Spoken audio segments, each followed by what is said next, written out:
What is going on, everybody? Justin here, aka No Good Comics, and welcome back to the channel. It is Tuesday, which means it is time for some Omni X-Men. That's right, we have our Omnibus here. We are breaking down some more Chris Claremont goodness, and we're actually going to be talking about the PHOENIX the Untold Story, which we're really excited for. And this is technically our final breakdown of season 2. Although we will be back live again next Tuesday as well on John's channel, of course, to do giveaways and raffles. So if you're not entered into our raffle, tonight is the night to still do so. So make sure you stick around for the questions that we have at the end. But let me, before I go any further, bring on my co-host, my good friend John from John's Comics with Kids. John, what's up, man? What's going on? We're basically done. Yeah, it's crazy. She's done, man. She's done. We're here at the end. How you doing? Doing good, man. Doing good. It is crazy to think like we've, read through this whole thing now, in this full season. Yeah. 2 of them. Exactly. And yeah, so like I was mentioning before, it's our kind of our last show. How do you feel about that, John? Even though we're back next week, technically for giveaways. A little sad. I mean, I'm not sorry that I don't have to make a slideshow next week, but a little sad, But we're here with our absolute superstar guest who has to be here for the finale. Yes, absolutely. And he's been our guest in the previously towards the end of last season as well. Yep. He's at every one of our shows in the chat. We appreciate his support and just participation in every show that we've done for Omni X-Men. And so, of course, we're talking about our good friend Ryan, aka Magic Lasso. Hear me, Omni X-Men. I am no longer the chatter you knew. I am fire. I am life incarnate. Now and forever. I am the owner of a Dark Phoenix action figure. Hey. Love it. Great to be here. Heck yeah, man. Thanks for being here. In honor of PHOENIX, the Untold Story, I have turned the air conditioning off so everyone can watch me melt for the next hour-ish live on Justin's channel. I love the dedication. I love the really committing to this with the heat and everything, especially I got the fire around us. Right. Very, very fiery story here as we're going to dive into it. So is it hot in here or is it my career? Well, Ryan, I appreciate you being here, man. I put your information in the description below. So anyone watching, whether you're watching right now or on the replay, if you are not subbed up to Ryan, you certainly should be. Ryan doing a lot of fun stuff over on his YouTube channel and, of course, over on Instagram. So those links are down below. And then, of course, like I mentioned, even though this is technically our final breakdown of season 2, and yes, that means we'll be back next season for season 3. We will still have one more live stream coming up next week on John's channel. So you want to be subbed up for him on that, as I was mentioned before. We have a ton of giveaways. So everything we've been doing, all these questions, these raffles, it's all building up to that. We have mystery boxes from John. I have some artwork that, thanks to our friend Nickolas Lane, I'll put that up there on the screen real quick. You could be the winner of this artwork right here. It'll be shipped to you and everything free of charge. So again, shout out to Nickolas Lane 77 over on Instagram. I put his information in the description below as well. And I know we'll have some guest appearances, perhaps, and a couple of other giveaways, that people have offered as well. So really excited for that. We'll even do some live trivia, for people in the chat that night. We have some fun game ideas that we've been, thinking about. So we'll do all that, and that's going to be at 9 o'clock on John's channel. So tonight's the last chance you can get into this raffle. So make sure you stick around. We will have these questions at the end that are based on last week's issue and episode. So be prepared for that. And before we go any further, let's just say a quick hello to the chat. Go ahead, John. Chet just said he's giving away 2 items next week. There it is. There it is. Oh, and there he is. Oh, man. My man. Appreciate it, Chet. Yeah, looking forward to that, and thank you for that. Scrolling back to the top here, we got my man Something Wong. He's waiting for some popcorn here, waiting for us to go live. Appreciate you, man. We also have my good friend Copy 801 in the house showing some creepy eyeballs. I love it. We have our good friend Phil also hanging out. It says to be a rock and not to roll. Yes, I feel you there, Phil. We got my man Michael, Sove Collector. Happy Tuesday to you too. We have JP taking bets on the over-under. John being late. Love it. Yeah, I have been super timely lately. Thank you for noticing. That's true. JP. JP, come on, man. Albert in the house. What is going on, man? Good to see you. Let's see. We got Jennifer as well. Howdy, friends. Good to see you, Jennifer. Thanks for hanging out. We got Brandon, Comics Kings, in the house as well. Good to see you, Brandon. We also have my good friend Anika, the Fresh Princess. Hello, hello. Thanks for hanging out with us. Hello to Inja Binja, also in the chat tonight. Good to see you, Inja. Let's see. Seeing a lot of great faces here. Everybody in the community hanging out. Yeah, Chet says, Ryan, so freaking dramatic. Hey, boys, station. Yep, good to see you, Chat. Appreciate it, man. I had not a single book signed. Ooh, man. Oof. Rough. That's rough. Let's see. I think I got everybody. Oh, we gotta highlight this. Ryan in the chat here. Why do you get, or what do you get when you touch Phoenix? Answer: bird degree burns. Bird degree burns. We need to get a little drum roll here. Nailed it. I like that Rachel Dinners has lasted. Yes. I love Rachel Dinners. Yeah, she's great. She's great. Let's see. JP says, truth behind Phoenix, it didn't really take over Jean. She was just trying anything to escape from her relationship with Scott. True facts. Oof. Yeah. Shots fired already. We're getting hot and heavy here. Hey, we got Krista in the house, recently joining us and watching our show. Appreciate you, Krista, for hanging out with us. Go up to Oh, I just want to win a picture of John and that handsome face. Wait, I've got it on a t-shirt. That he does. So good. Hey, we got our good friend Jackson Roy Kirk in the house as well. Good to see you, Jackson Roy Kirk. Let's see. I think I got everybody. Yes, we do. Krista. You got Krista. I did. Yes. Hello to Krista. Yeah, appreciate you tuning in. She's been a recent viewer of ours, so yeah, appreciate that.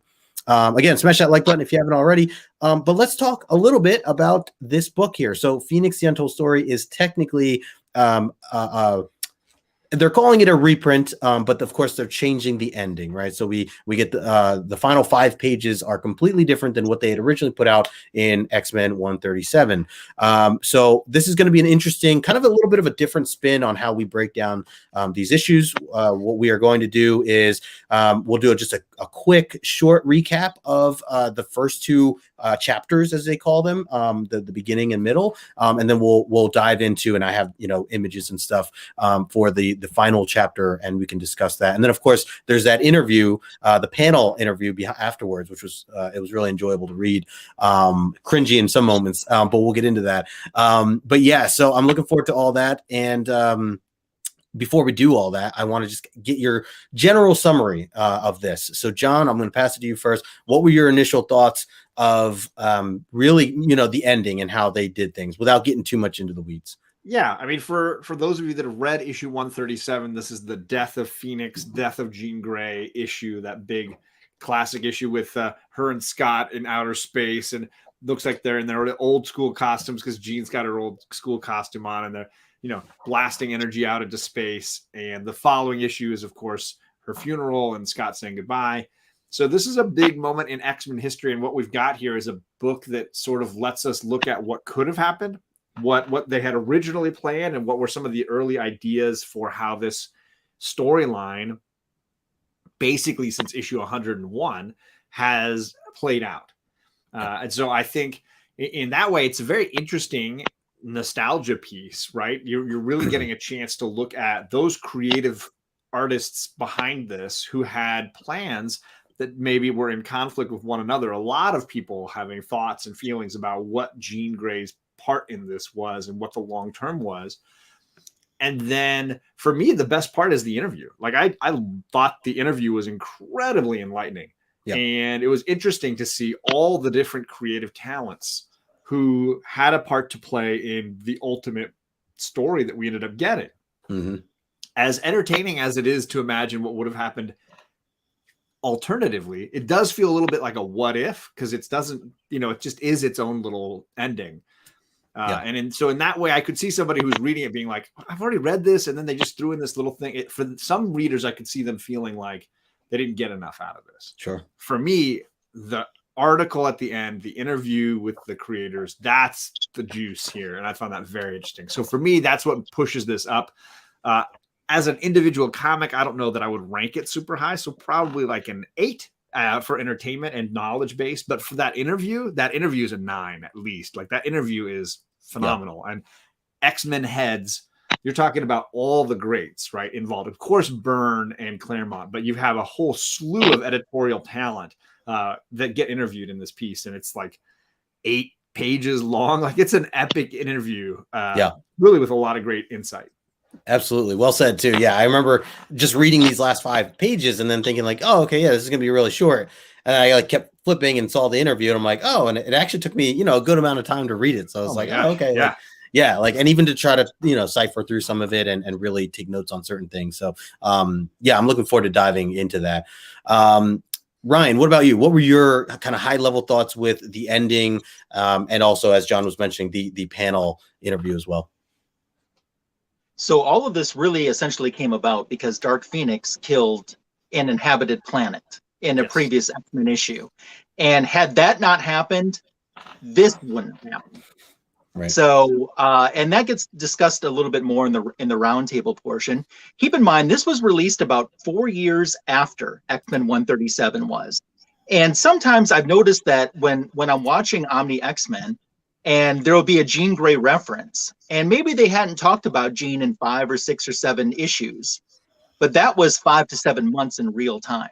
Mm-hmm. Jean Grey, after she died, as someone who remembers this, they didn't talk about her that much. Now it doesn't seem like that when you're reviewing an issue a week on Omni X-Men. Right. But in real time, anything that had to do with Phoenix to me just seemed so extra special. Mm. And this was the comic book version of a director's cut of a movie before things like that ever existed. So, and I think it's an interesting peel back of the layers to see what could have been. And, one thing that I'll probably propose at the end of our stream or close to the end will be, we'll see what could have happened with this character versus what did. And was it the right choice or not is something that, maybe we'll discuss. Yeah, absolutely. For sure. I think well said on both accounts. I'm looking forward to kind of hearing more on the panel side of things, what your guys' takes are on it, and we will definitely dive into that. Overall, like I said, I'm not going to get into the whole layout of stuff, but these last 5 issues, I think it was more of just the enjoyment of, this is just not for someone brand new, right? To jump into this, not knowing anything about X-Men or whatever. I feel like this is special because, it touches on the characters that we love, that we enjoy, and on a story that we really love and enjoy, and just getting that, glimpse of what could have been. So I appreciate it for those reasons for sure. So, in terms of grading, I think that's kind of where it's at. I don't know if you want to call it nostalgia or whatever it is, but, would hold a fairly high grade just for that. So let's start here first with the I don't know. So should I just give that a brief recap, John? You already kind of mentioned a little bit. Just in case anybody is not aware of how this clicks in, or maybe doesn't remember issue 137, because we did it, quite a number of issues ago. It's been a few months since we talked about this book, but if you want to run through a recap, or I can do it, whatever you prefer. Yeah, just the main parts that I was going to point out was that basically they all get called, and I just have this one epic panel here where they all get called to the Shi'ar Empire, and they all get transferred over there. I forget how they get zapped there. 1 minute they're on Earth, the next minute they're with the Shi'ar Empire up in space, and basically it's following what Jean Grey, or as Dark Phoenix or Phoenix, has done, where she has blown up an entire planet and killed billions of innocent lives, based on power she couldn't control. And specifically, the Shi'ar upset about their warship full of Shi'ar citizens that was also destroyed, because I don't know that they were close to or connected to emotionally this planet. But for them, that was probably what drew their attention first and foremost, was one of their warships was just annihilated. Yeah, and they were just trying to check it out and see what was going on. They saw that the planet was obliterated, so obviously that's a big deal.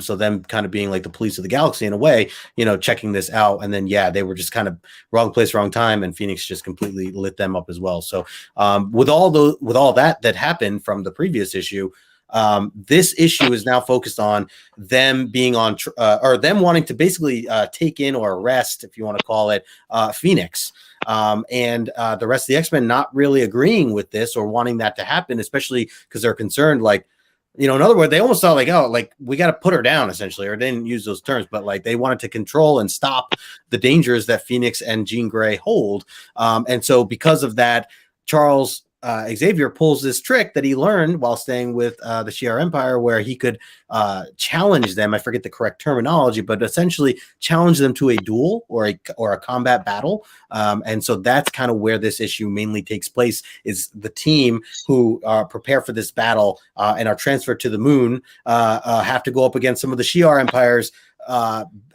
fighters, and they go at it. And that's kind of where, for the most part, and jump in here, John or Ryan, for any other. I'm trying to just give the overarching thing. Ryan, was there anything that you wanted to include that we skipped as far as those first two chapters? Yeah, there is. I don't know if you guys realize this or not, but there is some slight dialogue change in that. The scenes where they go through each of the X-Men who are on the moon at this point and their thoughts and feelings. The dialogue that Beast does and that Colossus does is heavily changed between the original published version and this unpublished version. As a matter of fact, I'd love to give you an example if that's okay. I think this is really interesting. This is the original. Okay, so this was the version that is in Phoenix the Untold Story. Okay, it's Beast. He's in the tub and he says, "Warren, my old friend, you are a dunce.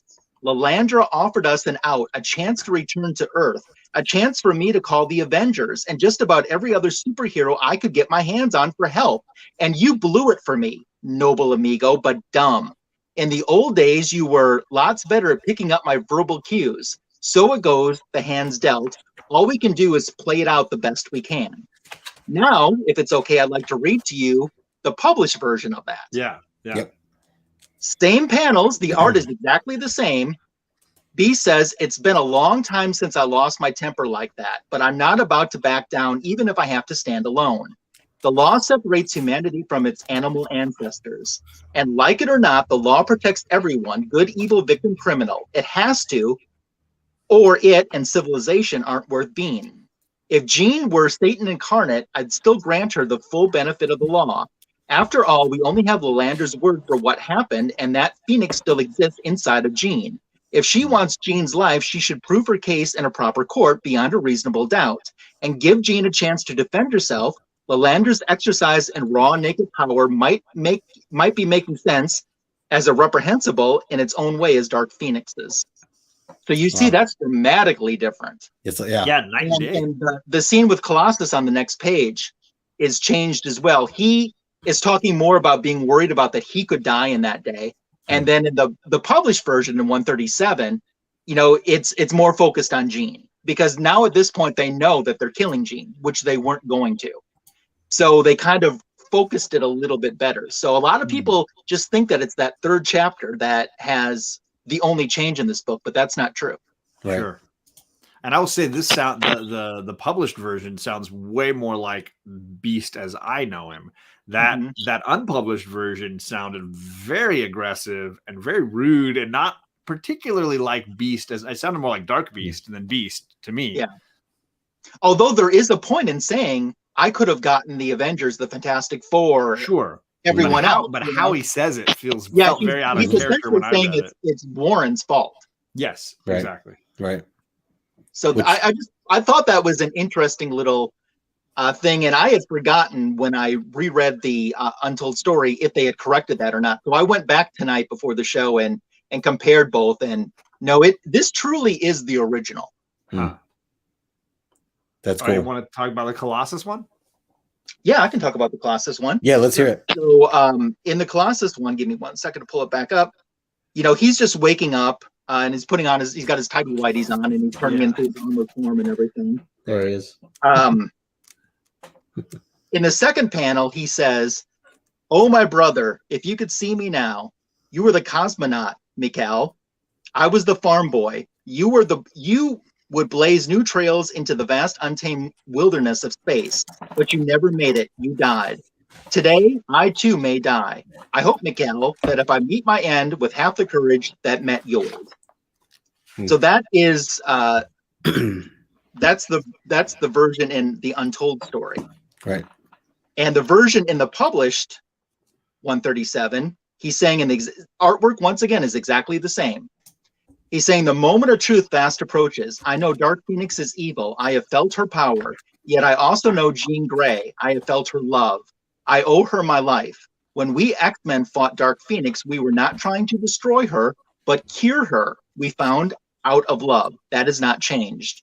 To leave Jean to Phoenix's fate now, after having struggled so hard to save her, would be a denial of that love. Such a betrayal I cannot and I will not commit. So much stronger speech. Definitely. Yep. It's interesting. So for those in the omnibus, we're looking at page 118 versus page 832. You can they're at side by side. You can flip back and forth between the two of them. 118 and 832. Did either one of you guys pick up on that when you were reading it or not? I don't think I recognized that it was different, but I definitely felt like I didn't enjoy it. I felt maybe it was just me going like something seemed off. Yeah, the Beast one seemed like maybe he just doesn't know how to write Beast because he's never really had to write Beast all that often. The only parts that I caught were, I mean, it was one panel really, which I do have up here, is kind of as they're preparing to go into this battle scene on 851, that bottom where they say, Magistry, it is over, like that whole. Well, I'll bring it up here in the thing. But yeah, so really cool to know, and interesting that they kind of tweaked some of those lines. Well, they did it for all of them, like he's saying, because the Storm stuff is a little bit different. I've just been flipping back and forth looking at that. Nice. And then of course the Jean and Scott scene that follows next, of course, is fairly different as well. There's a lot of different dialogue bubbles as well. Wow. I'll have to go back and read this. Yeah. As a comparison, especially, it's really cool. Cool. So this is, I just wanted to do a brief breakdown, but let's jump into the slides and what we have here. And I do want to get your general thoughts on the artwork and the cover, of course. So really we have what looks to be a two-sided or wraparound. So really well done. Yeah. So John, I'll pass it to you. What are your initial thoughts on this wraparound cover? I mean, is it too on the nose to say this cover's fire? I mean, look at it. It's just phenomenal. Whether you're looking at the front, just being like, what a cool Jean, like with the flames and the bird and everything looking so cool. And then you open it up and you see the team on the other side facing down, and then another Jean, right? You get Jean here and Jean over there. Fantastic. I love the poses. It's John Byrne and Terry Austin. I mean, it's just absolutely fantastic. Everybody's got great poses. Everything looks, even Angel looks exciting. Yep. Ryan, what about you? What were your thoughts on the cover art here? So I do want to acknowledge that, they have the image in the corner box art from 101 of Phoenix's first appearance. And I thought that was an awesome way to kind of acknowledge how this character has changed from 101 to what we're primarily seeing on the cover. We've got this wraparound, like I said, two versions of Jean, but it's really showing us that it's Jean, but it's not Jean at the same time. Right. When I was thinking about this tonight, I thought, what would I score this cover out of 5? And my initial thoughts was the absolute lowest I would go is 4.5. And then I thought, you know what? How often do you say the lowest you would go is a 4.5? So forget that. It's a 5 for me. Yeah. I would love this as a poster, like as one of those size posters. I would love this. I am with you there. That's well said. I never realized that this was a wraparound. I don't know if I actually own this issue or not. But this was, I've seen this cover before. Definitely recognized the front of the cover, but don't think I realized that it was a wraparound. So it was nice to see that. A lot of love with the Byrne stuff for sure. Chat. I saw Brother John is in the chat right now. What's going on, Brother John? And Biggie Shaq. And we got Biggie as well. What is going on, my friend? Let's see. Chris has said the glue on my old 1984 collection book is falling apart. This happens. Biggie says I am an X-Men fan now. I love it. Congrats, because Biggie got his giant size X-Men. He posted it today. Oh, I think I saw that. Yeah, big Jay Hood and Biggie both joined the club. Jay Hood too. So congratulations to both of you. I'm so Jay Hood too. I didn't realize that. So Jay Hood last week on Friday posted his live stream unboxing his. So Oh, big man. shout out to J Hood. Gotta check that out. And then Biggie, I think, got his today or yesterday. He can tell us. Very But cool. Justin, Very Justin, cool. don't worry. I don't want their copies. I still want yours. Of course. I got it. I still got it for you, man. It's all good. It should be arriving anytime. All right, let's yeah. All right, let's get into this. So, and I did put the little, description here. This is a little bit of a preparation for, what they did, basically, that there is going to be this ending that's changed, and they talk a little bit about some of the writers, but we'll get into that when we talk about the panel at the end here. So I just threw these in as just some last minute reminders of this was basically them towards the end of the battle where Jean and Cyclops are basically trapped. It's not looking good for them. They're realizing, okay, like we're just going to have to face the music and go, fight these, the army basically that's outside. So they have a very heartfelt moment here. And then the one panel at the bottom right, that was technically different. As they're saying it's over here versus I forget what the other one said, but nothing as dramatic as what Ryan, you were pointing out before. So yeah, let's get into the chapter 3 stuff. So I blew up some of the, the text here just so people could really get a viewpoint here, but, really stunning artwork. We see Jean Grey being held up by machines and about to basically be operated on. It says, time's passed now. Everybody's kind of gone back to Liliana's, starship. And it's there was a question I had here, actually. It says there's only 2 lives that were lost, the Kree and Skrull observers, true to their heritage. They slew each other. Was that shown? I don't really remember any of that. Yeah. Okay. That wasn't. Okay. Well, you see them bickering. Right. I saw them complaining in the middle of the original. Okay. And clearly that just doesn't end well. So I don't know enough about the Kree and Skrull stuff, but I know the purpose of those 2 appearances in this story is to say that Phoenix is such a threat that these 2 immortal enemies would come together and agree that she has to be taken care of. Got it. Okay. So good. That makes sense. It says no one else is seriously hurt. They lost the battle. The X-Men lost the battle. And now the woman once called Phoenix has been surrendered to those who are sworn of her destruction. What are your thoughts on the artwork here? Just the splash page alone. Ryan, I'm going to start with you. I think it's exciting to see this when diehard X-Men fans like all of us here on, watching and participating in the show are, to see something that you've never seen before. And this is Byrne at his best, with Terry Austin, complimenting it. Love the artwork. It's an exciting splash because we've never seen that. Yeah. And keep in mind, I mean, this is a founding member of the X-Men that we're dealing with sure, it's her second costume, but in an early costume that's associated with this character. Yeah, good point. But not according to John Byrne, which we'll find later. Yeah, I mean, you're totally right. I love the angle of this shot, the way it's like up from above, but like that, it's not just straight down. It's at like an angle, and it really just captures something both dynamic but also kind of tragic. Clearly, everybody dealing with this loss. Yeah, I like the angle of it too. They, cool job that they did there. It's basically a what if. Yeah, Krista, it's basically a what if, but it's not titled. It's the untold story of Phoenix. Yeah, kind of a standalone. Phoenix, separate. The untold story. Sorry. Mm-hmm. Yeah, it doesn't go within the series of what if. Okay, so I definitely love the splash page here. I'll jump into. It was Lilandra. Sorry, Lilandra. The next. Oh yeah. Well, did someone say magic or okay? It's not Liliana. It's Lilandra. Oh yeah. Lilandra is the bird woman. With the right. bird.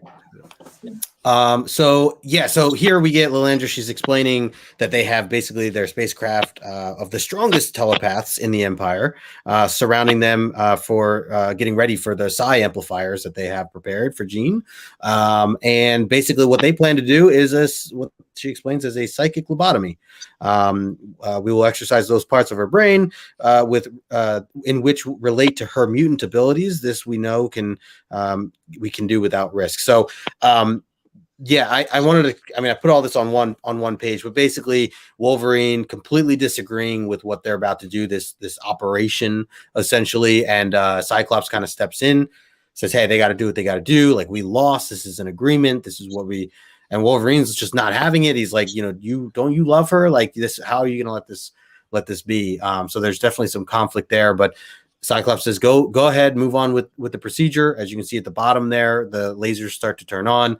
She gives the okay, and then we get kind of this cool looking, what do you call it? Like just a layout of her being going through this operation here. The lighting that's surrounding her until the glare is so much that you can't even see what's going on. I thought that was really cool, really well done. Of course, the team there standing there in awe.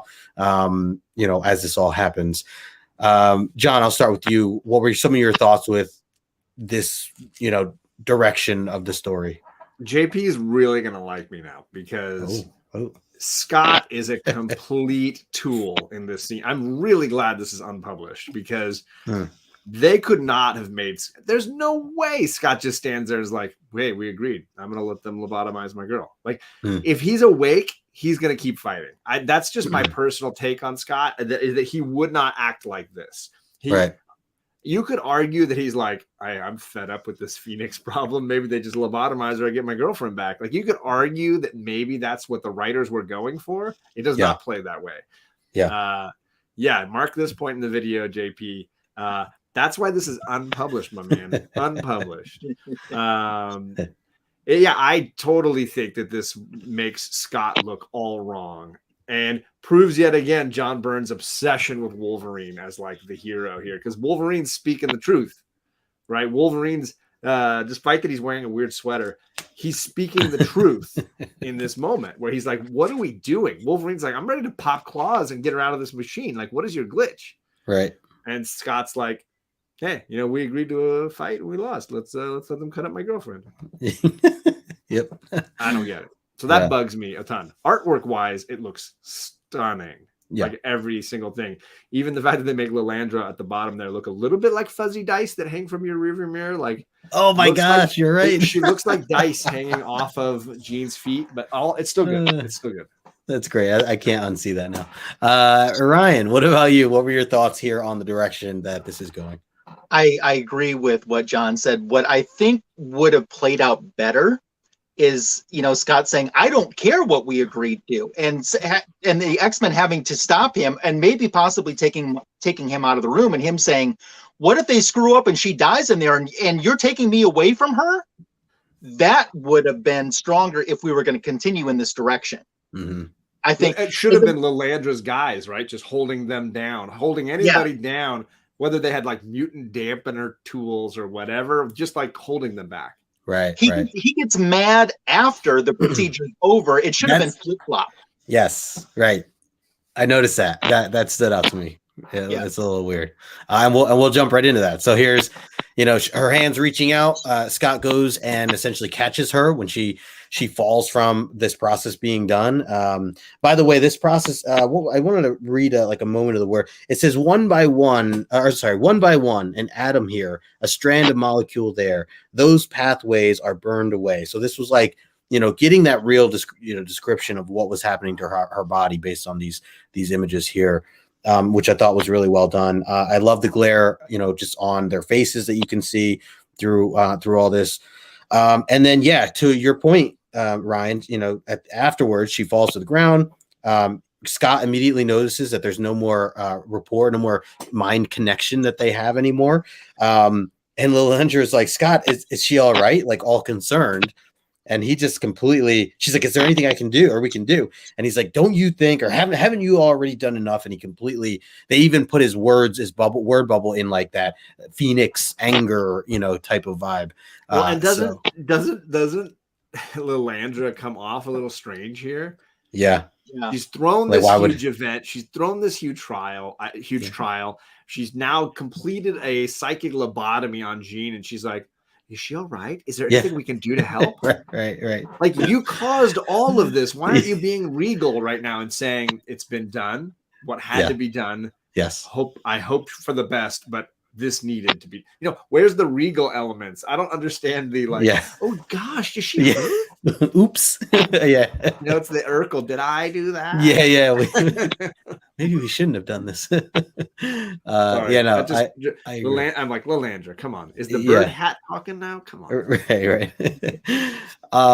I will say I really like the visor, right? We always point out those really solid drawings of the visor from John Burns. So well done there for Scott. That's my positivity for Scott's parts. Sorry, I didn't mean to jump on Ryan though. Ryan, No, you're good. Thoughts here. You're good. Yeah, Ryan, go on. What are your thoughts here? Okay, so two things that I want to pinpoint. That panel where we see Jean falling into Scott's arms. Yeah. That to me is so reminiscent of a panel that you're going to see in X-Men 175 with Madeline Pryor dressed as Dark Phoenix falling into Scott's arms. Spoiler. So I hope that when you do 175 in next season, that you'll remember this panel and do a little bit of a comparison, because that instantly takes me to that. Wow. And the other thing that I wanted to say was, they've poorly attempted to do the Dark Phoenix saga many times in other forms of mediums. The best or the closest that they've gotten it right was X-Men the Animated Series. But on a Saturday morning cartoon, you can't have a character pass away like that, So they did something slightly adapted, I think, from this. What they did is they took a little bit of life from all of the X-Men to give it back to allow Jean Grey to live, which I think was kind of inspired by this. So I think that's just acknowledging the X-Men Animated Series version of the Dark Phoenix saga and pointing that out and its comparisons to this is worth mentioning. Yeah. Well, you won Krista over. She's like, 135 is like my favorite comic ever. So there you go. Boom. Nice. Yeah, no, well said. Well, after this is like I said, this is kind of short going into this, but these are this is the last panels, right? So in a nutshell, they basically pick up, they're not happy. They take Jean Grey back. She's alive, or seems alive. And they leave. And that's kind of it. And then we get the Watcher, we get the Recorder. I know that those parts have changed a little bit, but still kind of the same gist of like pointing out humanity and the decisions that humanity can make to, from what the Watcher has seen over time. But this was interesting. This is just farewell Cyclops, and the rest of them, Cyclops is like, come on, X-Men, let's go. Let's get the hell out of here. And that's it. I'm going to start with you, John. What were your thoughts here on how this really ended? Well, I think kind of to what Ryan has been saying all along, this would clearly have taken the next, few years of the book in a very different direction, right? Yeah. The rehabilitation of Jean. Perhaps Scott still retires. Perhaps Scott still walks away and says, she needs me now, and I, whatever. But it definitely would have taken the book in a very different direction. As we will get into some of the editorial discussions that went around the arc that Jean had, you can see some people really liked the character, some people really liked this storyline, and some didn't. Right. Some were ready to cut ties here and just move on. Yeah. So it could have been no matter what that Scott and Jean were exiting the book, because as we know, like the introduction in Giant Size X-Men was, this is a whole new team, and Scott and Jean have just kind of been the hangers on from the previous run. Yeah. So you could understand that over time their goal was to wean them out and stay with this new team primarily. Yeah. Well said. Ryan, what about you? So what happened with the Dark Phoenix saga, for those that don't know, is Byrne and Claremont kind of got on this collaboration trip, and they kept rolling so fast that things progressed faster than they were supposed to. What was set in motion originally with this story that we're seeing is, so Jean doesn't have powers. She doesn't even have her Marvel Girl powers anymore. Right. She doesn't have Phoenix powers, doesn't have Marvel Girl powers. Essentially, she's like a 9-year-old inside in her head. But what they were going to do is have the Phoenix emerge sometimes, kind of like a Dr. Jekyll, Mr. Hyde type situation. But this was all going to lead up to issue 150, where Magneto would have the option to give Jean all of her powers back. And would she take it or wouldn't she? Yeah. So that was the original intention where we were going. And, overall, I think looking back from the published story gives us a stronger punch. I mean, it made an impact, but as someone who considers the Phoenix version of Jean Grey that one of their favorite characters, it was heartbreaking for me for this character to go away. Yeah. Even though her going away really was for the best of the story. Their storytelling ability really did well. But I'm sitting here thinking, oh, what could we have had? Mm-hmm. And maybe that's an interesting point right now to mention something that I think has only been mentioned once on Omni X-Men. And for those that aren't familiar, I guess technically you would call this fan fiction. But John Byrne has a series that he does on his website in his forums called X-Men Elsewhen. And it starts right after this page. So this is Jean back as a 9-year-old mentally, and he's telling the story. Now, it's not collaborative with Claremont. This is Byrne writing it himself in the last couple of years, doing pencils for it. There's no covers for it. It's not going to be published. It's free. But it's interesting to see, and I've read the majority of them. It's a fun look at there's some things that I look at and went, wow, that is a great story that should have been told. And then there's other things that are kind of typical John Byrne. He really throws the guest stars in, but he does that on every title that he's working on. He loves guest stars. And there's, some characters that he loves more than others, so he uses them, like Scarlet Witch and so on and so forth. But if you've never read X-Men Elsewhen, you are missing out. You should at least check it out to see what could have been. Yeah. I remember you mentioned that a while back. Actually, I have not been able to check it out, but it sounds really interesting. I didn't realize that it took place. Yeah, I guess right after this, and it's so you're saying take place right after the Untold Story. It takes place. Yeah. The next day. Yeah. It starts the next day after this page. How much has he published? Do you know, like generally, like how is it by issues? He what he does is he drops like a page at a time on his website, and then someone like on a different website will collect them all together. He's done like 20 some issues over the last three or 4 years. Yeah, and they're penciled, and I think they're inked. I think they're penciled and inked, and there's no covers to them. They're not colored, but it's pretty interesting read. I suggest you find one of the websites that's collected all of them together, so you can sit and read it like an issue. That's cool. That's cool. Yeah. Thanks. Yeah. And apparently Scotland's read them, so Mr. Scotland's ready. Yeah, he's the man. He's on it. No, that's very cool.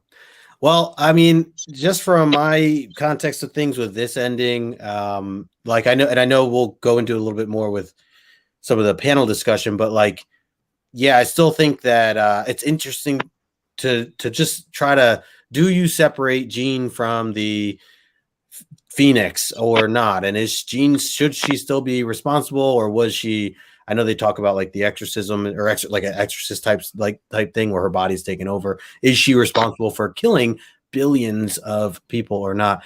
Either way, with the way this ended, I wasn't a fan of how this went. I'm glad that it went the way that it did, personally. But you're right, both you. I mean, this would have just went in a complete different direction, and I mean, even to my knowledge, I still have a lot to learn just for what direction that is, even of what it really went through. So it is hard for me to fully, think that far ahead. But so through all these years of being such a big Jean Grey Phoenix fan, I thought to myself, and I've known for a long time that they got on this roll and they just kept the story just kept going faster and faster than they were ready to. Right. I thought to myself, is there a point in the Dark Phoenix saga where you can slow it down? And my personal opinion, and let me preface this by saying, I'm not saying they should have done this, but I'm curious what you guys think. I think the only place in the Dark Phoenix saga where you has the option to slow it down is maybe right after Jean isn't Black Queen anymore. Give us an adventure between Black Queen and Dark Phoenix. Maybe they're fighting someone and all of a sudden she turns into Dark Phoenix and now they've got to fight the villain and Dark Phoenix. That could have been an interesting story. Sure. Could fit something in there. Yeah. Yep. I can see that for sure. Yeah. So then it sounds like you're torn, Ryan, between the two possible choices here. Like you even seem to be saying like it seems like it's bitter in your mouth to even suggest that the version we got is the one that you So where do you fall on this? It's a better story. It's better for the story overall. That's a great question. And I have to suck it up, Buttercup, as a fan, even though I love this character, and let it be. However, I do think, and you know what, the Jean stories that we've gotten that were flashbacks, even the Bizarre Adventures or the stuff that they did in the classic X-Men and the second stories, the supplement stories that they did when they were reprinting the X-Men run, none of those have ever really been good. To be quite honest, they just weren't. I do think that we still have a potential area, an untold story with Jean that could be fantastic. And that's at the end of X-Men 117, where Jean is taking off to the Greek Isles because she believes that the X-Men are dead. Remember that when they're in the Savage Land and Japan, that's a several month period of time. That's true. Jean goes to these Greek Isles and she starts getting groomed by Mastermind at that point. And that's when Jason Wingard begins. And I think that would be a fascinating limited series to explore that time frame. Oh, that would be great. Yeah, you're right. A good amount of time does go by for that. Yeah. She's not just drinking grappa and dating Harry Greek man. Just reading books and hanging out. Just curious. Well, let's get into some of this panel because there's definitely a lot to kind of break down. And I just want to hear some of your thoughts on some of this. What I did was, just for people to kind of view what we looked at, this is what I had put together. There's obviously cannot read all of that, but we can kind of talk out certain points, or if you guys have certain things you want to highlight, we definitely can do so. I just wanted to show that this is what it looked like in the omnibus, the Dark Phoenix tapes, and this was also in Marvel Unlimited. So in case anybody is wondering, that is also available there from the actual single issue of Phoenix the Untold Story. So but yeah, so the Dark Phoenix tapes is on the front here, a candid conversation. They mentioned that it's between John Byrne, Jim Shooter, who was the editor-in-chief at the time, Chris Claremont, Jim Salicrup, former X-Men editor, Luis Jones, the present X-Men editor, and Terry Austin, of course, the inker. So yeah, a good mix of different creators here for sure. A lot of people touched, these books. So, and I do like, and I'll just point this out and we can get into it, but I do like that they throughout this, and this is only two panels basically, or two pages. I like that they put the different artwork throughout the 9. It was like 9-10 pages. So it is cool to flip through. I think they do a good job of really, they give you word for word the back and forth discussions, even some of the moments where people are cutting other people off. It's like you're there. I that's what I really appreciated, the majority of how this was laid out. And then, like I said, you get these little glimpses and clips of the artwork and some of the important panels or key moments throughout the Dark Phoenix saga story. So with that being said, we can just kind of have this open discussion here, and I can even just remove this. We'll get into the numbers after this, but let's take a few minutes. I do want to get your guys' thoughts on some of this here. So I'm going to remove this just for the moment, and we can just kind of jump in. So, John, I'll start with you, or if there's a direction you want to go with this. There's a lot. So, there's a lot. Whatever you want to go through. Obviously, the big discussion topic is, does Jean deserve what happened to her? That's the crux of the whole thing, right? And thank God Jim Shooter read the books and wasn't just a passive editor, because he's the one that had to remind them, guys, she wiped out an entire planet. She's the mutant Hitler. Like, we can't just let her go. We can't just walk away. And it was I think, I can't remember who mentioned it, was like, oh, I forgot she did that. Like, somebody legitimately was like, I needed to be reminded that that's how far she went as Phoenix, that she was just slaughtering entire races of people. So it's good that at least shout out Jim Shooter, that he was able to catch it and be like, no. Because he was looking at the most recent issue that was about to be published, and then the scripts for the upcoming issues, and sort of seeing where they were going with it, and just paused the entire thing. Was like, wait a second. Yeah. You guys might be letting her off a little light. And there was some internal battles and struggles. And that's kind of what this whole thing centers on. And you get a sense of the personalities. I've never met any of these people, so I don't know anything about any of them personally. Sure. But this was an interesting insight to their creative process. Yeah. Yeah. I think Jim Shooter is the only one that I've seen. Well, I guess in Chris Claremont that I've seen in videos and, got a little bit of a personality, vibe from them. But the rest I don't really know. And I do think, by the way, it was the other Jim that was the one that said I didn't realize that, which was the Salicrup, the former X-Men editor. So, but yeah, I love that reaction to his. There was another part that John Byrne had said where there was a time where he wasn't fully reading them. Or no, he said that he was reading them after they were already published.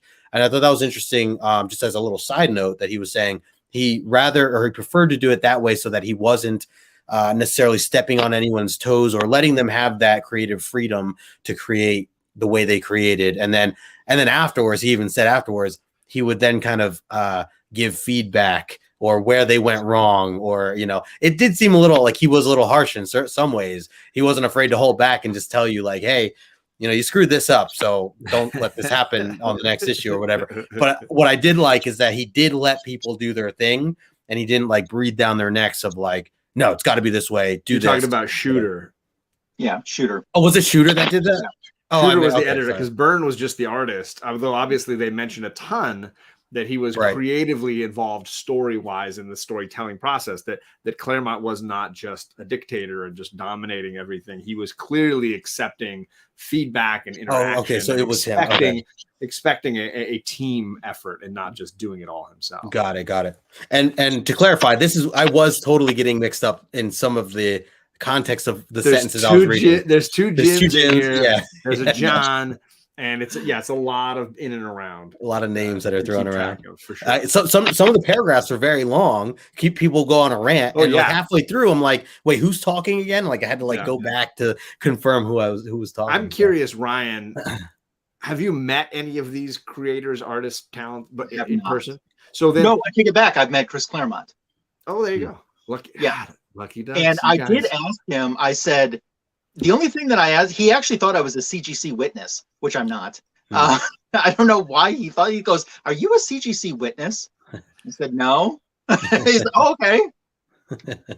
But the only thing that I really remember standing out and talking with him, I said, "Did you like how the X-Men animated series did the Dark Phoenix saga?" He said, "I haven't seen all of it." He says, "I can't handle watching that. I don't like Wolverine's accent." He says, "I haven't seen much of it. What I did see was good, but what I'm appreciative of is I get residual checks from it." And he said, "They didn't have to do that, but they did." And he goes, "And I was appreciative of that." That's classy. Yeah. So my question is, having not met them, what was impressed upon you hearing them through reading these sentences, hearing their voices from afar? Like what was the takeaways for you? So first of all, what I really think happened is they had a tape recorder in that room, and when it got done, they went out to a secretary and said, "Type it up word for word." Absolutely. And I feel sorry for that secretary, because they were talking over each other. You can see them trying to. Yes, I totally thought the exact same thing. Yeah. When you read that, you realize that even at that time point, 4 years later or whatever, some of them still said that Phoenix and Jean were one person, and some of them said no, Phoenix was an entity that possessed Jean. I mean, they weren't in sync on even on that all this time later. Yep. It was an interesting peek behind the curtain. I know that Phoenix essentially was created to be like a Thor level type hero, to be, and they mentioned Thor. They mentioned that comparison to the Thor storyline starting to go cosmic. Yeah. But trying to see if the X-Men could do it. Right. John Byrne didn't like that because he thought that she would make the X-Men irrelevant. Because if you have a character like that, like too powerful, she's too powerful, and that's the first thing he wanted to do is get rid of her. Right. And I think that's there's so I'll get Chet. I'm sorry. I'll get on John Byrne's case here in just a little bit.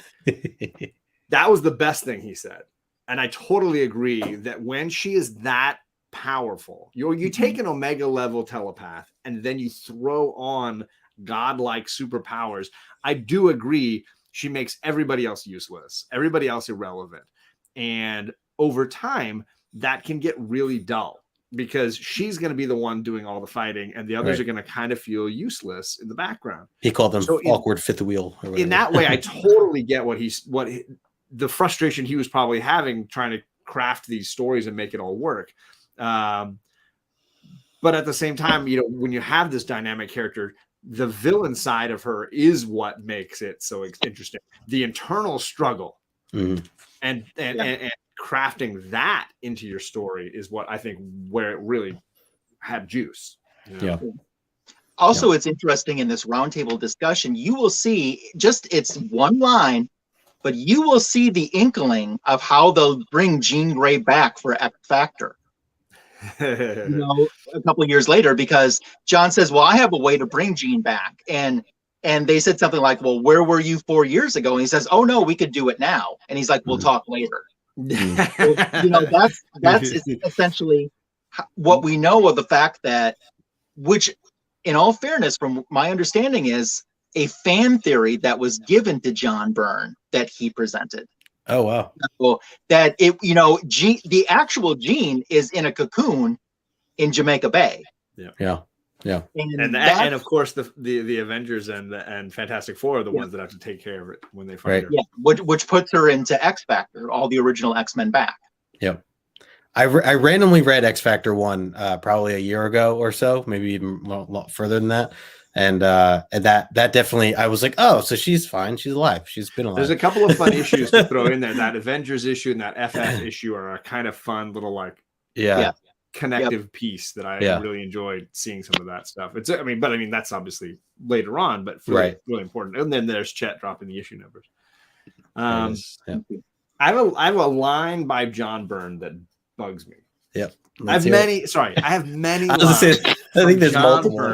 The first thing I said to Justin, I actually had to text him because Justin was with his dad, right? You were with your dad for Father's Day. Yeah. And I was like, okay, does your dad know John Byrne or because I'm reading this and I'm like, this guy seems like just a challenge is the nice way to put it. That's a nice way to put it. Like the guy at work that you're like, he's great. He's good at his job, but it's really hard to deal with. You can't fire him. Yeah. Right. He's been here so long. Right. So this is the first line that made me, I had to stop and reread it. Wait, Justin, did he know him? My dad has met John Byrne a few times. They didn't work together, right? They weren't buddies. They never worked together. They have worked on the same book technically, but not worked different. Right. Sorry, John. I just had to find out and quiet. No. Sorry. I'm going to add to that too. But no, go ahead. So the line is, I didn't like Phoenix since the word go because she instantly made the rest of the X-Men series, X-Men fifth wheels, and she wasn't even an X-Man. I have so many problems with the way he's saying this. So many issues. You can't just dismiss Phoenix as not being an X-Men when she's been on the team for weeks and weeks, months and months and months in the series. Second, it's still Jean. Jean is in there. So you can't say she's not X-Men. Lastly, for me, it comes off very sexist when you're like, she's not an X-Man. It almost implies you got to be a man to be on the team. Yes. There's a bit. It stuck in my craw a little bit. That made me read it twice. Yeah, I had to go back I had to read it and be like, is he really? I don't know. I would have to actually hear it on the tape recording. Right. Which is probably like a Super 8, whatever. Yeah. I would have to hear it to hear his implication, but it sounds very much like, she's not a man. She's not a man. She's not a. It just came off that way to me a little bit. I don't know if anybody else read that one. Interesting enough, this might be the time to throw this in too. I looked. How many times was Phoenix on the cover between 101 and 137? So the answer is 11 with an asterisk. And the asterisk is this. One time Jean was on the cover as Black Queen. One time she was on the cover as Marvel Girl. But 11 times in 36 issues isn't much. In the Dark Phoenix saga, she was only on the cover of 5 of them, and one is Black Queen, and this is her saga. But see, at the same time, they didn't call it the Dark Phoenix saga at the time. That right? happened after. I feel like that was a retroactive thing when people realized what a great story it was, how meaningful it was, and how it connected overall. It became this other thing, and in that way overshadowed what maybe they had been doing at the time, and then it became the Dark Phoenix saga. But if you look at those issues, that's not what they called them. It wasn't like Dark Phoenix issue 1 or 2, whatever. None of that. Yes, and there are comparisons, Gore, with what Hal Jordan went through in the Parallax storyline where he became a villain. I totally agree with that, absolutely. And yet later had to be redeemed and kind of die and come back again. All right, so that was one thing that kind of just sorry, John Byrne coming in hot is what I would say. Quick, just want to say a little chop and drop, and we also got Rod the Rican in the house. What is up, Rod? Appreciate you guys hanging. Go ahead, John. Well, next up from John Byrne's hot take machine. I hope my buddy Whitewell Comics is reading because he is a fan of the Canadian supergroup Alpha Flight. So Chris Claremont says, on one level, I look at those stories and it works, but deep down inside, there's a part of me that was in on the creation that still wishes there'd been another way. Right? It would be the same, I think, if a similar situation occurred to, say, Alpha Flight. John Byrne quickly saying, no, I'd kill them all. Hot, coming in hot. I don't know what he ate that day for lunch. John Byrne not here to play.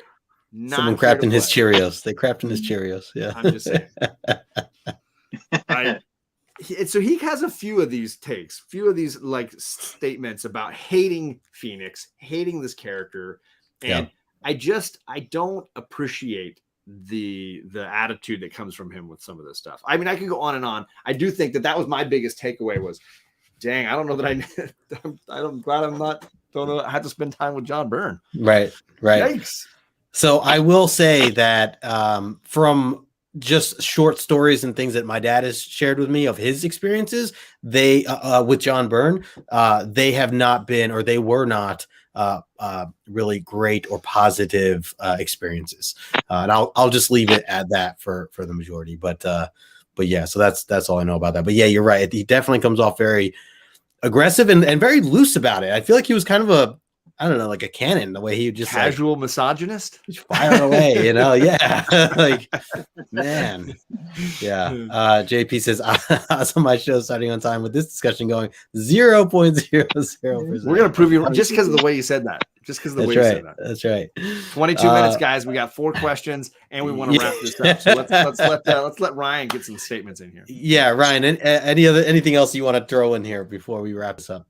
No, it was interesting. It was interesting to peek behind the scenes. I appreciate it. Reading this book and I read it when it first came out. It's given me decades worth of thoughts and thinking this or that. I appreciate having this just to see. It's cool to have because back then things like this you didn't have. So this was very, just the fact that issue 137 was giant size for something that was not an anniversary issue. That was unheard of in itself too. Mm-hmm.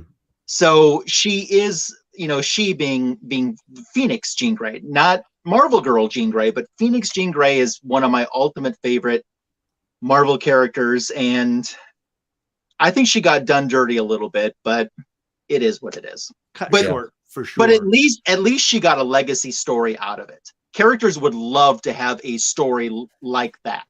Did you appreciate her more as Phoenix or Dark Phoenix? Where are your loyalties on the two sides of her coin? I love both. Sure. I kind of think I like Dark Phoenix a little bit better because Naughty is a little bit more fun. Those redheads will burn you on the dark side. Well, I will just add that from my perspective of things, I didn't realize how big of a discussion this could be. And again, someone that's much newer and less experienced with Jean Grey and the Dark Phoenix and just the overall, like, yes, I've read this core story. But to me, I mean, obviously I'm reading like Hickman and other current stuff, and I'm just like, yeah, Jean Grey, she's around, and so in my my experience, to me, this is sure, of that time they had to, they wrote this story, this stuff happened, and we moved on. But in the perspective that you guys are sharing this from, and really just your experiences, and I mean, and even just what they talk about in the panel, I totally get now and understand, and I find it really interesting to know how big of a deal this really was at that time, knowing how much time has passed, and even now, years later, even still talking about something like this, to just have those perspectives, and to also know that the creators were so wonky on what they thought. No one agreeing, as you guys pointed out before, nobody on the same page in that sense, or for the majority, with how things should have went, how they did go. I mean, I guess they ultimately said, well, I guess it's good it went how it went, but they all had their own thoughts of it. So I thought that was really interesting. And I do recommend that anybody watching this now or replay, if you have not read this, or I highly recommend checking out those last 5 pages. Go through and compare the whole thing. Actually, not even just the last 5 pages, as Ryan had pointed out, those changes. Reread both of them, and then check out this as I put up here, I'll put this back up here. Check this out as well, the Dark Phoenix tapes, because it was really, really interesting, really well done altogether. And I'm glad they captured it. Would love to see it live. I don't know if that, I assume that doesn't exist, but either way, very cool. All right. With all that being said, yes, we're an hour and 10 in right now. We have some questions coming up. I want to just touch briefly on the money real quick for this issue. So key elements here, I just put, reprint of X-Men 137, 13-page interview, as we've been discussing. So definitely check it out for that. There is a 9.9 on the consensus, or the census of the CGC. And again, this is stuff from Go Collect, if anybody wondering.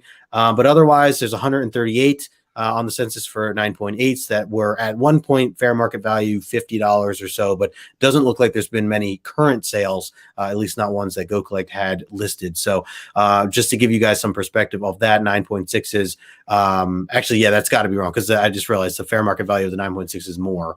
So there must have been a sale. The 9.8 is just not sold. So yeah, Station Perry, good to see you, brother. So that is the issue there. And before we get into the questions, go to this last slide here, because tomorrow it is John's birthday. So I got a nice headshot of John here. This was just a couple weeks ago. The beard grows really fast. Yeah, so watch out. Just wanted to put that out there. Happy birthday tomorrow, John. I know it's a couple hours from now, but I was on last year after Justin's birthday and before John's, and here I am once again in the same spot. Right. So I'm hoping sandwiched you. Yeah. I hope next year you save that spot for me too, regardless of whatever the review is. We'll keep that in mind, Ryan. We'll keep that in mind. Gotta make sure keep this going. Yeah. John, is that a real soccer ball you're holding there, or is that? It's CGI. Okay, CGI. Nice. Very nice. Very nice. Well, yeah, love to do. And yeah, you look good there, man. You look good. Hair looks amazing. All right, let me take this down. All right, let's get into the questions. So don't go away, folks. We have 4 questions for you here. Reminder, next Tuesday, we're going to do our giveaways. So you want to be checking out John's channel for that. It's going to start at 9:00. Similar time. We're not breaking down books. Instead, we're going to be giving away books and some other crazy things like artwork and all that fun stuff. We're going to have a bunch of fun trivia. We'll have, it'll be a party. So in order to get into that, if you're not part of the raffle already, you have a chance tonight, right now, as we wrap this show up. We're going to ask 4 questions. We are looking for 4 people to answer these questions correctly. And technically, we're looking for 2 correct answers. So you can copy paste if you see someone else answer it correctly. I highly recommend doing that, putting the answer in there. And otherwise, we also want a funny answer, 1 funny answer per question. And if you can make Ryan laugh down below, then then you'll get on the board with whoever he picks. So let's jump into that. John, I'm going to start with you first. You have your first question ready? And apparently we've got another guy in our little system here, because another person, if you hop week to week, Sove, apparently next Wednesday, the week after, is his birthday. So Justin, and then 2 weeks later, me, and then 1 week later, Sove. It's like a countdown. Love it.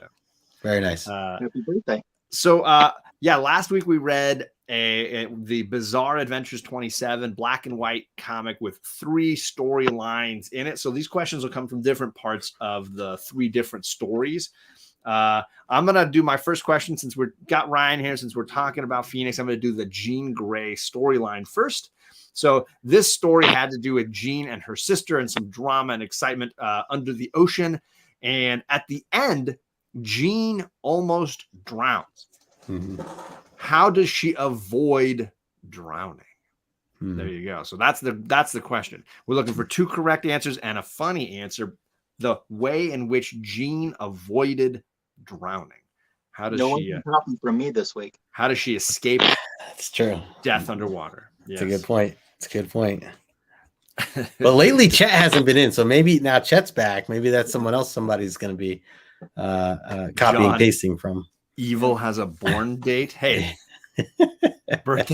Evil birthdays come in 3s. Well, I have 2 brothers. Does that count? Diana Ross dove in and saved her Baywatch style. Michael, yeah, he knows the audience. Yes, he's playing to the judge here. That's for sure. The breaststroke. The breaststroke. She swam. Yeah. I don't know how she drowned, but I know she can drown me. in those red curls, right? Oh my gosh, you guys. So everybody's like, I didn't read that issue. Are you joking me? Are you kidding me? You're gonna ask me an actual question about the book? Yeah. Or you could have watched the show. I don't know. Memory shot. I have no memory on these stories, so go in comedy, says Chet. Come on. Oh man. Jeez. Phoenix Power, says JP. You needed quotes around that, JP. I'm just telling you right now. Phoenix Power. Albert says, easy answer. Her MO. She survives by committing a massive genocide. I mean, if it works, don't mess with it. Man, oh man. So I don't know that we're going to have any correct answers without you in the chat, Ryan. Let's see. Didn't she use her molecular scale TK to telekinesis to change back from water to air breathing? There was also a lot of poo-pooing last week. Hard to remember. What's up, JD? Good to see you, brother. Telekinesis. Yeah, I know TK. Come on. Why don't you give him a hint? Yes. Maybe I could give him a hint. Yeah, you want to try to give him a hint? Go ahead, right? Hopefully my hint is okay. Because we didn't talk about this. So. Keep it PG now. Keep it PG. It's an animal. Yes. It's an animal. Somehow the marine life assists Jean. Yeah. Yep. I was going to see if I could find a picture of it to help people out.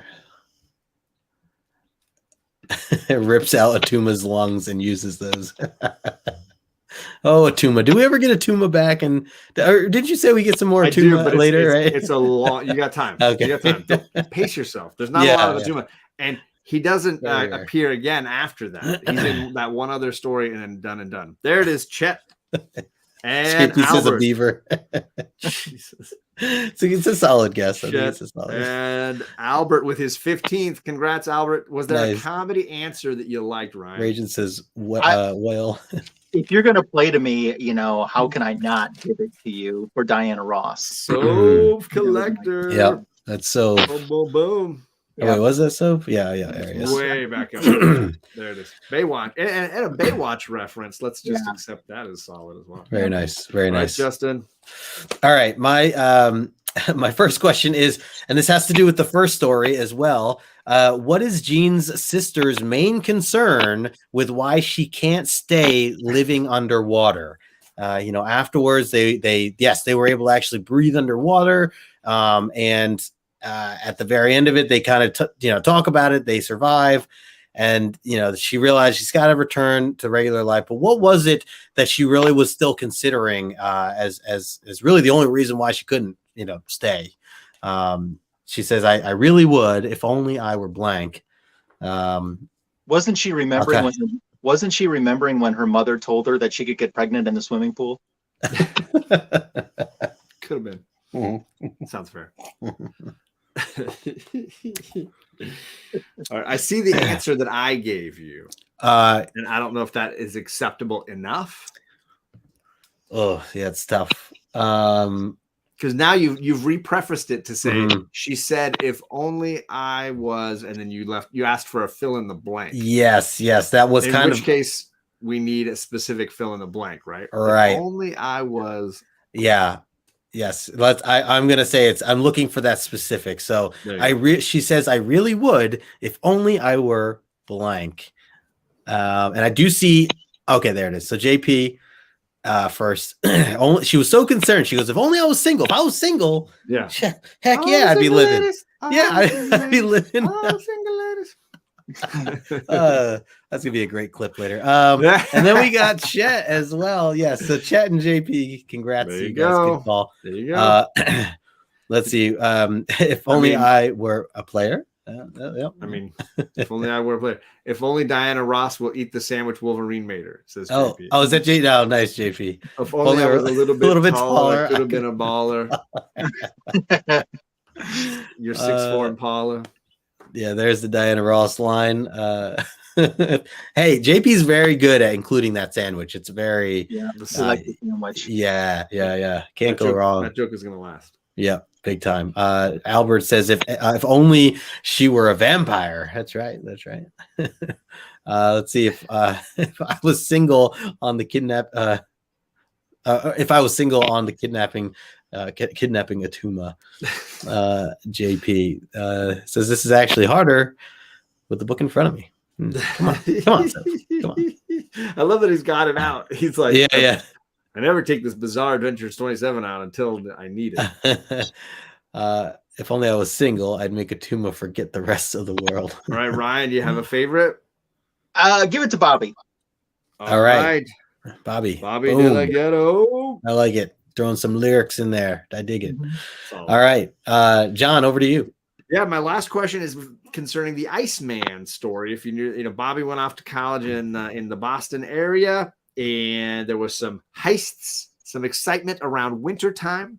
And at one point, the professor villain strolls away on campus in front of a line of statues and notices something odd about these ice sculptures. So what is unusual about these ice sculptures? They're sculptures of superheroes, by the way. So that's not the unusual thing. But what is unusual about the superhero ice sculptures? What is odd about them? It's not unusual. Let's see. This is exciting. Yeah. Let's see. Yeah. We have a new person getting their very first raffle ticket. All right. My girl. Krista, nice. Krista is correct. There were two Icemen. She's on the board. And I'm willing to accept Chet's one is also Iceman himself, which I guess skirts the line. I mean, this is our one time being kind out of all the times he's misspelled things. And let's check the spelling on that one. Yeah. No capital I after it. So it's a good point. It's a good. If he would have had a question mark after it, no way. But he didn't put a question mark, and he is the author of Rachel Dinner. So good. That's true. That's true. All right, Chet, you got it. Otherwise, they were all of Diana Ross. There's no Avengers, no Fantastic Four, no Spider-Man, no Iceman. That would be odd. In the Marvel universe, at least. There's a kid with his tongue stuck. It's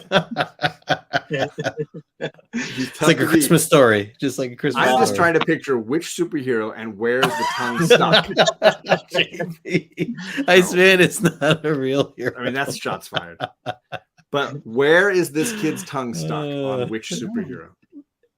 Because I know that Simon, Simple Simon says comics are lickable, so maybe certain superheroes are lickable as well. Notices the taking care of Diana Ross statue. Okay, yeah. They all made DC characters. There you go. DC. All right, Ryan, what do you like? Bobby. There it is. Comedy King, man. That's 20 with the visual. He's got 20 raffle tickets. Nice, nice. Tick, tick, tick. Hey, we're doing well, man. Hey, we're good. Minutes and we're solid question. Here. Yeah. I might even just let Ryan have a couple sentences here. Yeah. All right. My last question for you guys and gals is What was, I'm going to tweaking this question a tiny bit. What was the film that the X-Men were watching in the Nightcrawler issue in the beginning of the issue? What was the film? So many great ways to answer this. Yeah. What movie would Nightcrawler and the X-Men be watching? Yeah. I would think it would be Mahogany, starring Billy D. Williams and Diana Ross. Because logic would dictate.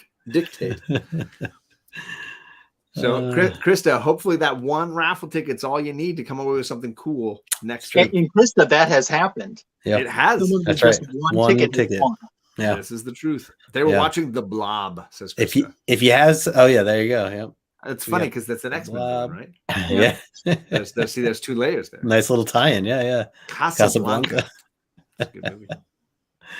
Starring as Dazzler in the Dazzler movie. Oh man, he's really playing to Ryan here. Really going for it. Yeah. Nightcrawler, starring Jake Gyllenhaal. See, that's funny because it's a real movie called Nightcrawler. Has nothing to do with the Nightcrawler. Watching Wonder Woman. JD, you're on a DC kick tonight. Wrong show. JD.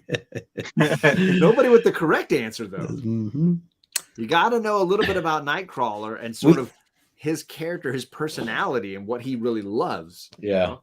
We did highlight it. There's a reason why he's always like the swashbuckler. There's a reason why, right? These are true to his character's spirit. Yep. Besides his acrobatic skills. As we're waiting for a couple other answers, just a reminder: this is the artwork for next week, so you could be the winner of this. This is one of the items that we'll be drawing for next week. So make sure you're hanging out and subbed up to John's channel, and we'll also have John's doing a mystery box, X-Men mystery box as well, and a few other giveaways thanks to Chet and a few others. So definitely be on the lookout for that. I picked up an awesome retro trade paperback of certain stories in this omnibus just for this giveaway. So somebody could get something really old school that you just will not find anywhere. Nice. Chet says Rachel Dinners, the struggle of ramen noodles. We have 2 correct answers in the chat. Yes. That's not one of them. Passion of the Christ. Not it. No, it was them.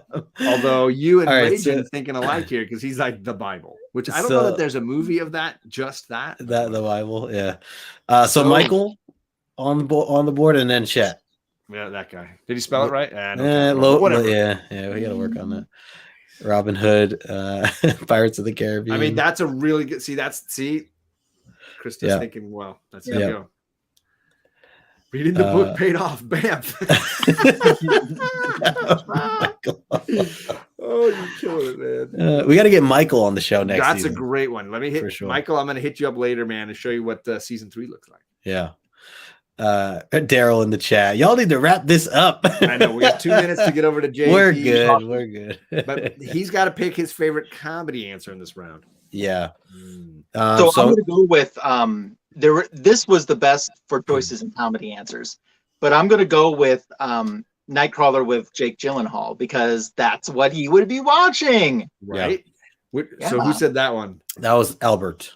Yeah, so I'm going to give it to Albert, and nobody said Natalie needs a nightie. Otherwise, I would have picked that. So I've never even heard of this movie, so that's like it's hilarious. Guess what it's about? Never mind.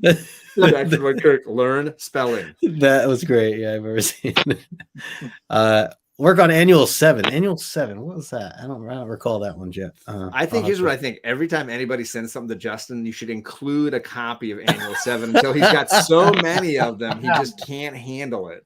I love that idea. But I would need a copy of it first. Of course. Yeah. All right, this was awesome. This is a great way to end this. Ryan, I want to thank you for joining us. Thank you. I want to thank you for just being a supporter of the show and being involved with you are a part of the show each and every week. So I appreciate that you're always here. You're always in the chat. You're always supporting us, always participating, adding in the jokes. We love all of it. And of course, you just being here tonight, really appreciate that as well. So hopefully you can join us again next week while we do all these fun giveaways and all that fun stuff. Thank you again for having me. This is a show, as I said before, that I look forward to every week. It's something that, on the weekend I start going, I got to start reading my X-Men, so I'm ready on Tuesday. And, I start thinking about some of the stuff that I want to make sure that I talk about, either serious or silly. in the chat. And I just thank you guys for putting on a show that moves not only me, but so many other people to want to be here each week. This is appointment viewing, and not everyone who does YouTube does appointment viewing, but you two have accomplished that, and congratulations on that.